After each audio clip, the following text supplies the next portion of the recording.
कटाचा आरोप आहे माझ्यावर. समजा ती म्हणते 2.5 कोटी रुपये सुपारी दिली, मग ते पैसे गेले कुठं? आणि तुम्ही उगा एखाद्या नेत्याला का टार्गेट करतात? मग आपण दोघंच नार्को टेस्टला तयारी ना आपली. माझी तर आहे. त्यांची लाभार्थी टोळी हे मला विनाकारण समजा टार्गेट केलं. अहो विनाकारण तुम्ही माझं नाव बदनाम करायला चालले. सुपारी तुम्ही सांगायला पाहिजे होती किती माहिती का? 50 कोटी 100 कोटी, मग लोकांना पटलं असतं. तरी आपल्या अंदाजानुसार जरांगे पाटलांच्या मेहनतीने किती संपत्ती आहे? शेती आहे, शेती घेतली, बंगला बांधला, 4 व्हीलर गाडी, स्कॉर्पिओ, 5-7 हायवा.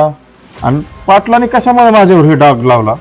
आणि पाटलाचे कान कुणी भरली? आणि पाटील एवढ्या कच्च्या कानाचे झाले कस काय? ते म्हणले अमोलने तिथं माफीच मागितली, अमोल पायच पडला. अरे अमोल पहिल्यापासूनच पाटलाचा पाय पडतोय ना. बजरंग सोनवणे म्हणले मार आम्ही आहे. ते मला म्हणला माझ्याकडे 64 रेकॉर्डिंग पाटलाचे. माणूस जे दुसऱ्याला खड्डा खांदतो का, त्या खड्ड्यात त्यालाच पडावं लागतं. कोणत्याच समाजात असा लीडर कुणीच होऊन देऊ नका. मनोज जरांगे पाटील यांनी अमोल खुने यांच्यावर गंभीर आरोप केले होते. मात्र अशाच परिस्थितीत आपल्यासोबत अमोल खुने आहेत. सर नमस्कार. आपल्यावर गंभीर आरोप करण्यात आलेले आहेत. मनोज जरांगे पाटील यांनी आपल्यावर आरोप केले, त्यानंतर आपल्यावर कट रचल्याचा आरोप आहे. त्यानंतर आपल्याला जेलमध्ये जावं लागलं, जेलच्या बाहेर आलात आपण, काय सांगाल? आता कटाचा आरोप आहे माझ्यावर. समजा ती म्हणते 2.5 कोटी रुपये सुपारी दिली, मग ते पैसे गेले कुठं? आणि तुम्ही उगा एखाद्या नेत्याला का टार्गेट करतात? मग आपण दोघंच नार्को टेस्टला तयारी ना आपली. माझी तर आहे. मला जर त्याने सुपारी दिली असेल तर मग ते नार्को टेस्ट मध्ये येईनच ना. पण मी एखाद्याचं विनाकारण नाव घेणार नाही. तुम्हाला घ्यायचं असलं तर घ्या. तुम्ही त्यांच्या नावाने कुठे फिर्याद दिली नाही, काही नाही, मग तुम्ही उगा टार्गेट कमी करतात. आणि झालं माझं स्वभावच आहे, मी कुणाला बी व्यवस्थितच बोलतो, आवाजो बोलतो. तुम्हाला ते एकरी भाषेत बोलायची सवय, पण मी नाही बोलणार कुणाला एकरी भाषेत. माझ्या रक्तातच हे छत्रपती शिवाजी महाराजाचे विचारानेच चलतो आम्ही. त्याच्यामुळे मी नाही बोलू शकत एकरी भाषेत, कुणालाच बोलू शकत नाही. नेमका काय प्रकार आहे? नेमका आरोप झाल्यानंतर नेमकं तुमचं म्हणणं काय आहे, प्रतिक्रिया काय आहे? नेमकं यावर काय प्रकार आहे? प्रतिक्रिया काय सांगाल आपण यावर? प्रतिक्रिया काय, समजा हे जे ह्यांची लाभार्थी टोळी हे मला विनाकारण समजा टार्गेट केलं. आता हेच काय म्हणते की हे आम्हाला रेकॉर्डिंग आणून दिल्या, पण ह्याच्यात लय मोठं षडयंत्र होतं. आणि षडयंत्र हे मला हाणून पाडायचं होतं. आता अमोल एवढा 50 लाखाला भेकायला लागलेला आहे काय? अमोलचं उत्पन्न काय? अमोलला जमीन कमी, पण अमोलचं उत्पन्न काय होतं? अमोलने तुमच्यासाठी पैसे किती घातले? आणि एवढ्या मोठ्या माणसाला 50 लाखात अमोल कसा मारेल हे बी महाराष्ट्रातल्या तमाम जनतेला कळायला पाहिजे ना. अहो विनाकारण तुम्ही माझं नाव बदनाम करायला चालले. सुपारी तुम्ही सांगायला पाहिजे होती किती माहिती का? 50 कोटी 100 कोटी, मग लोकांना पटलं असतं. पण 50 लाखामध्ये एवढं मोठं माझं समाजात नाव झालं, मी माझं नाव खराब करू का?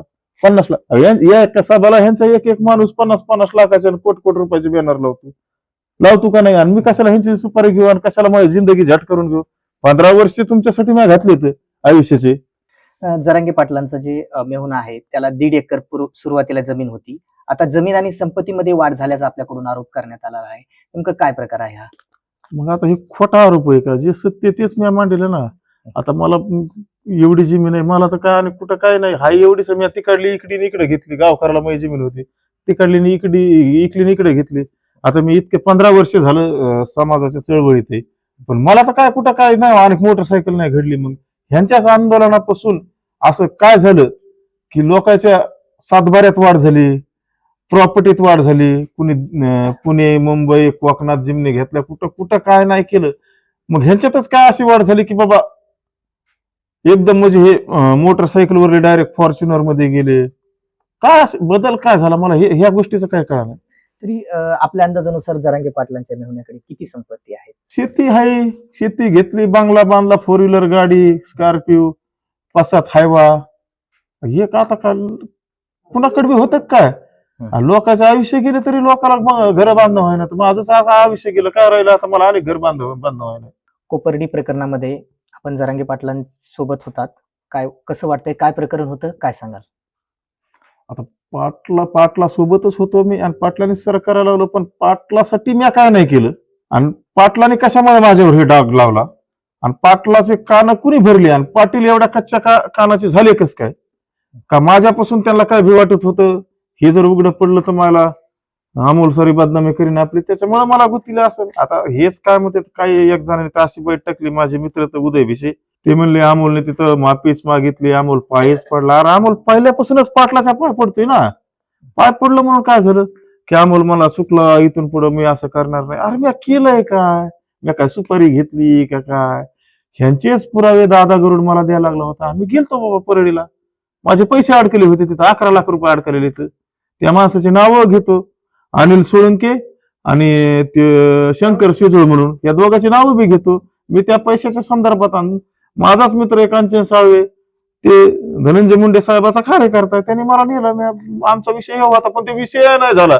तिथे एवढी गडबड होती, 5 का 7 मिनिटं मला बोलले, मला ते ध्यानात बी नाही राहिलं. एवढ्या मोठ्या माणसापाशी आपल्याला कधी जायचं माहित नाही, काय बोलावं म्हणून हे बी राहिलं.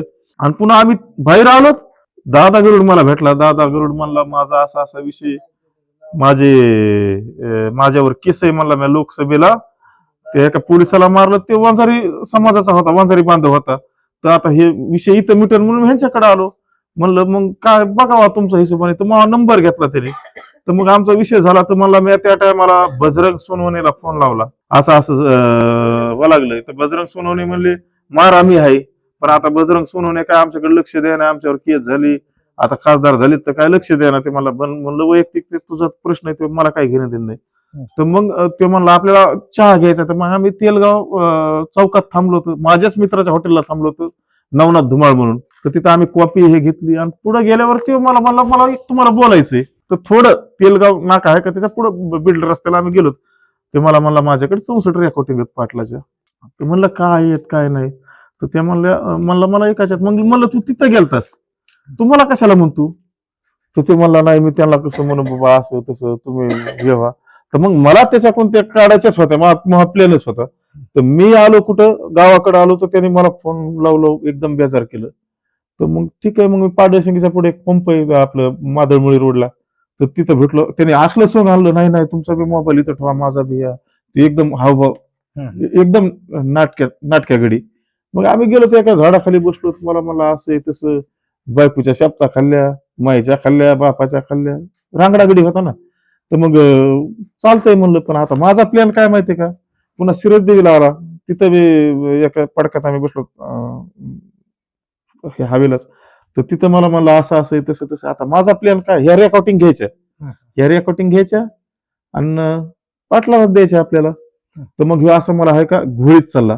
तर ह्याचा प्लॅन बघा, ह्याला किती लोक फसवायचे होते, ह्याला पैसे कोणच्या ह्याने कमवायचे होते. ह्याने सुरेश अण्णा धसला सुद्धा फसिला, असंच रेकॉर्डिंग केलं ह्याने.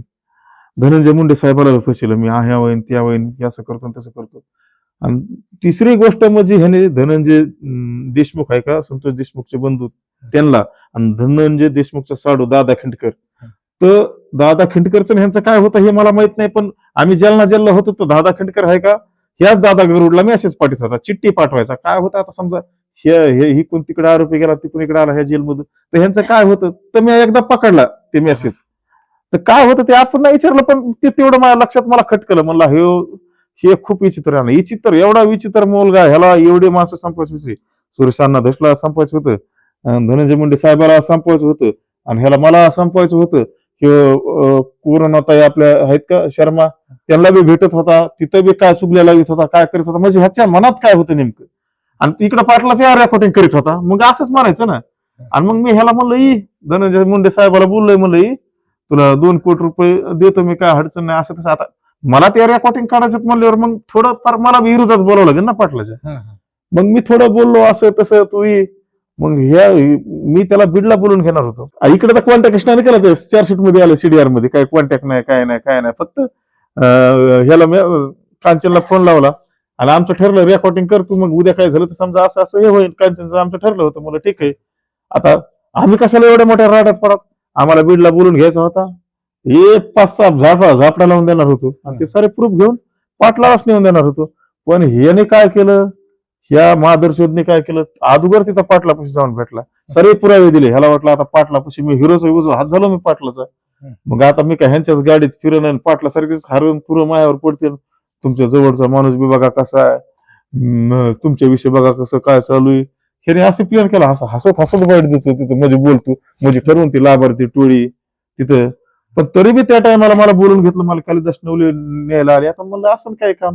मग तिथं गेल्यावर ते मला म्हणले धनंजय मुंडेकडे कशाला गेलता, म्हणलं DM कडे. काय तर पाटील म्हणले धान्या बोल धान्या. म्हणलं मी धान्या काऊन बोलून, तुमचं वैयक्तिक काय असेल मला काय करायचंय.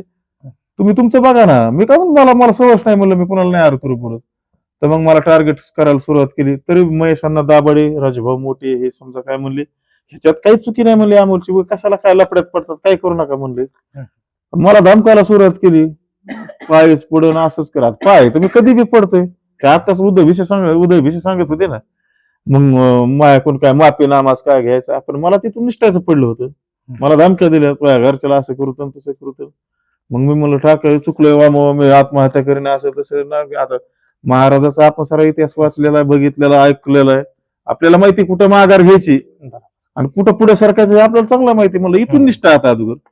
मग निष्ठवलो, मी गावाकडे आलो, 5 वाजता पोलीस आले हो. मला घरूनच काय उचललं, काय टॉर्चरच करते तो सुपारीच घेतली ना, असंच केलं. मग मोबाईल दिले, सर्व चेक केलं, त्याच्यात कुठं काही निघलं नाही. अरे तुम्ही काय सोंग करायला लागला तर, महाराष्ट्र कोणत्या दिशेला न्यायला लागला तर, काय समाजात असं तेढ निर्माण करायला लागला स्वतःच्या नावासाठी एवढ्या खालच्या पातळीवर माणसाने कधी नाही जायला पाहिजे.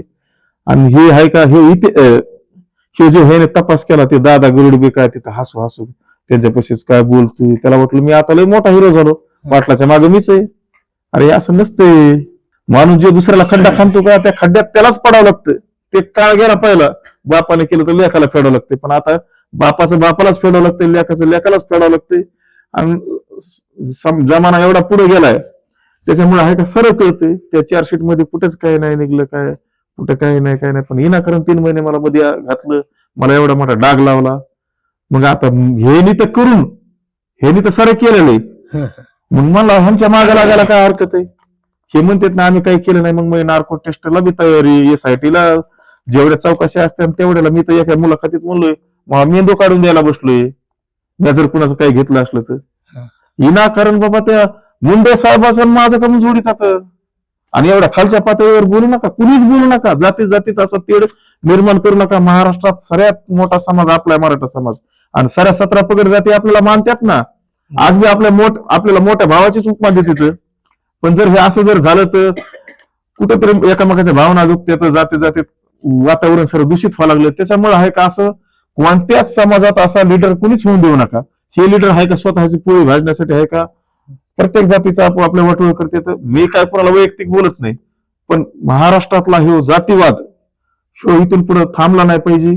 आणि मी जर भविष्यात जर जगलो तर मी आहे का दाखवून देईन 18 पगड जाती जसं छत्रपती शिवाजी महाराजाच्या काळात गोविंदाने नांदत होत्या, तशाच इथून पुढे नांदत्यानं. कारण मला कामच आहे का आरक्षणावर बी करायचंय. पण एक दिवस बघा, आपण जर कुणाचे मन नाही दुखले, कुणाच्या भावना नाही दुखले, तर हेच आहे का जेवढ्या जाती आहेत ना, वंजारी असतील, माळी असतील, कोळी असतील, लामानी समाज असेल, जे 18 पगड जाती असतात समजा, आता सऱ्याचे नाव नाही घेऊ, धनगर हे सरे असतील, हे 100% आपल्याला मदत करते ना.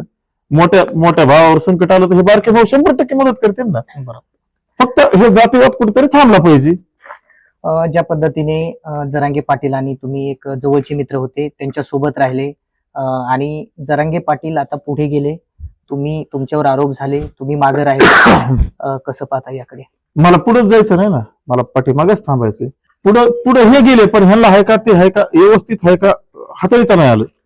त्या लाभार्थ्या टोळीने काय केलं, कुंकडी पैसे खाल्ले, किती गाबाळ हाणलं, काही बी केलं, त्याच्यामुळे हे सारे आहे का गोत्यात आली. आणि मी काय, माझ्याकडे नागवाय, मी माझं काय तपासायचं तर तपासा, माझी तयारी ना. कोणची आता चौकशी असत्या काय असत्या, सऱ्याला समोर जायची तयारी माझी. पण इथून पुढं मी एवढंच सांगतो, या महाराष्ट्रात आहे का हे जातीवाद राहायला नाही पाहिजे. अहो जे ते यायचं ना, आपल्या जातीचा झेंडा घेऊन चालायचं, हे बंद करा ना. महाराजांनी हे नाही केलं, महाराजांनी भागवाच घातला, स्वराज्य स्थापन केलं. पण आता झाले काय माहिती काय, जे ते आपोआपल्या जातीचं लीडर व्हायला लागलं, त्याच्यामुळे हे व्हायला लागलं ना. हे बंद व्हायला पाहिजे कुठतरी. महाराजाचा इतिहास बघा, प्रत्येक जातीचा मावळा घडून गेलेला आहे महाराजाच्या इतिहासामध्ये. पण ह्यांच्या जातीचे सुद्धा मावळ्याचा इतिहास पटला नाही, संपून टाकलं, त्यांच्यावर डाग लावून टाकला. मंगेश साबळे हे लोकसभेला उभा होते, तेव्हा त्यांना मराठा समाजाने काहींनी सपोर्ट केलेला नाही. नेमकं कोणी सांगितलं होतं त्यांना सपोर्ट करू नका, काय प्रकार आहे? आता पाटीलच काय म्हणते तर, मी या लोकसभेला जा केलं, मी जर मैदानात उतरलो तर काय होते. अरे तुम्ही उघड काय केलंय काय नाही हे साऱ्याच्या लक्षात आलेलं आहे ना. लोकसभेला तुम्ही कुणाचं काम केलं, मंगेश भाऊ साबळेला विरोध त्याच्यामुळे केला की मंगेश साबळे एवढी मोठी व्यक्ती घडली झाली असती 100% खासदार झाली असती तुम्ही जर सपोर्ट केला असतं, कारण त्या टायमाला वातावरण तसं होतं. आणि दुसरी गोष्ट, तुम्ही उपोषणाला बसले, पहिली गाडी जाणारा माणूस आहे तो, आणि चळवळीतला माणूस आहे, आणि एक दिवस खूप मोठा होणार आहे. तुम्ही जर त्या टायमाला सपोर्ट केला असता तर खासदार झाले असते. स्वतःच्या हिमतीवर 1.5 लाख मतदान खाल्लं तुम्ही, विरोध करून बी त्या माणसाला. आणि आता सध्याची परिस्थिती काय आहे माहिती का, तुमचं कुठतरी उघडं पडायला लागले, आणि मंगेश भाऊने चूक एवढीच केली की तुम्हाला भेटली की ते तिकडे जिल्हा परिषदला पडली. तुम्हाला भेटले नसते ते जिल्हा परिषदला 100% निवडून आले असते. तिथे ओबीसी भावनाचं मत, बांधवाचं मत मन दुखलं असेल, त्याच्यामुळे तुम्ही पाटलाकडे गेले, त्याच्यामुळे तुम्हाला ते पराभव स्वीकारावा लागेल. मनोज जरांगे पाटील वारंवार माजी मंत्री धनंजय मुंडे, मंत्री पंकजा मुंडे यांच्यावरच ओबीसी नेत्यावर आरोप करताना दिसतात. काय वाटतंय आपल्याला? मग संदीप क्षीरसागरला का म्हणून विरोध करीत नाहीत तुम्ही? का म्हणून मग तिथं योगेश भाईची सासरवाडी समजा बायको वंजारी समाजाची, आणि संदीप भाईची कोण आहे मराठीची, तुम्ही तिथं दाजी करून का म्हणून राजकारण केलं? तिथं तर चिठ्ठी निघली होती ना अनिल दादाची, मीच अनिल दादाचा प्रचार करीत होतो ना.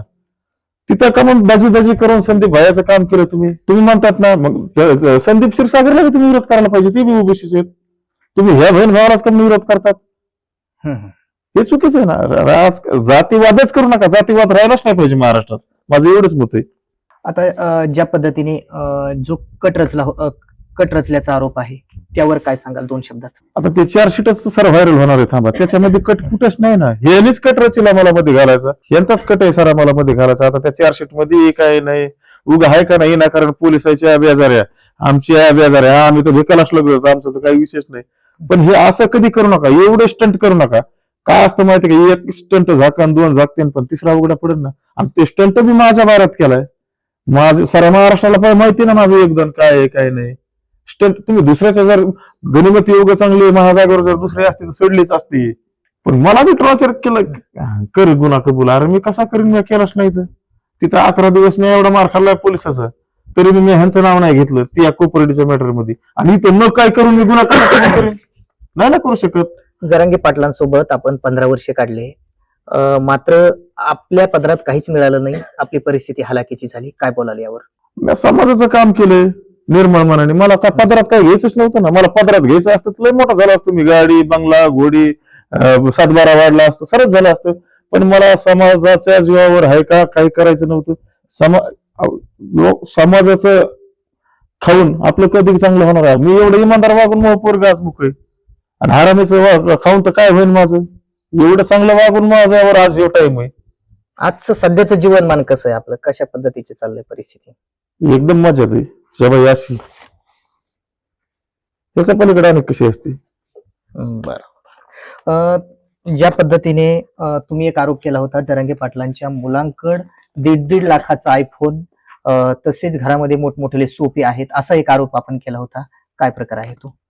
मग आहेत ना त्यांच्या मंडळीकडे, काही आमच्या ताईच समजा, त्या ताईकडे, मुलीकडे, मुलाकडे, यांच्याकडे 1.5 2 लाखाचे आयफोन, सोपे. हे कोण आहे ते आणून देणारे? कोण? त्याच लाभार्थी बदली असतील कोणीतरी, कारण ते त्याला तिकडून 100 भेटले तर 10 इकडे द्यायला काय हरकत? हे असं एक हे असतं, सिस्टीम असते सिस्टीम. आणि ज्या पद्धतीने आपण जेलमधून बाहेर आल्यानंतर सांगितलं की माझ्या नादी लागू नका, अन्यथा मी तुमचं भांड उघड करेल. नेमकं भांड काय आहे आणि नेमकं काय रहस्य आहे हे?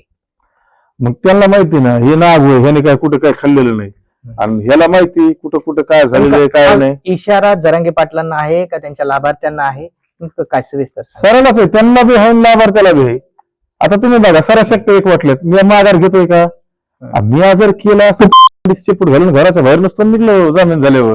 मी काय केलंच नाही ना, काल केलंच नाही, आणि मी डाग लावून कशाला मारू? मी काय म्हणतोय, आता तुमच्याकडे साऱ्या शक्यत गुंडे, जनता, पोलीस, नेते सारे तुमच्याकडे, माझ्याकडे आहे का कोणी? पण मी कसलाय मग ह्याला एवढं खेटू काय सरायला म्हणल्यावर? मी पालत्या काळजाचा आहे ना, मला माहिती ना, मी उदारच झालेलो जीवावर. लागा माया नादी, मग कळलं तुम्हाला. तर जेलमधून सुटून आल्यानंतर मनोज जरांगे पाटलांनी अमोल खुने यांच्यावर जे आरोप केले होते, तर हे होते आपल्यासोबत अमोल खुने. मात्र हे सर्व आरोप बिनबुडाचे आहेत आणि खोटे असून नेमका माझी नार्को टेस्ट करा, काही करा, मी कोणत्याही टेस्टसाठी तयार असल्याचे देखील अमोल खुने यांनी सांगितले आहे. सुनील जाधव, बीड. लग्न ठरलंय ना तुझं? आणि हे काय? अगं मला पीसीओडीचा त्रास आहे. कधीतरी हे सासरी कळेलच ना. मग त्याच्यामुळे मुलं होण्यात अडचण येते ना. हे एकतर पीसीओडी इतका गंभीर आजार नाहीच आहे आणि त्यावर सोपा उपाय आहे. आपल्या ईशाला लग्नाआधी असाच त्रास होता. तिने डॉक्टर चाटेज होमिओपॅथी क्लिनिक मध्ये उपचार घेतले आणि तिला आता 2 मुलं आहेत. डॉक्टर चाटेज होमिओपॅथी क्लिनिक, साइड इफेक्ट नसलेला होमिओपॅथीचा नैसर्गिक उपचार. 9545727107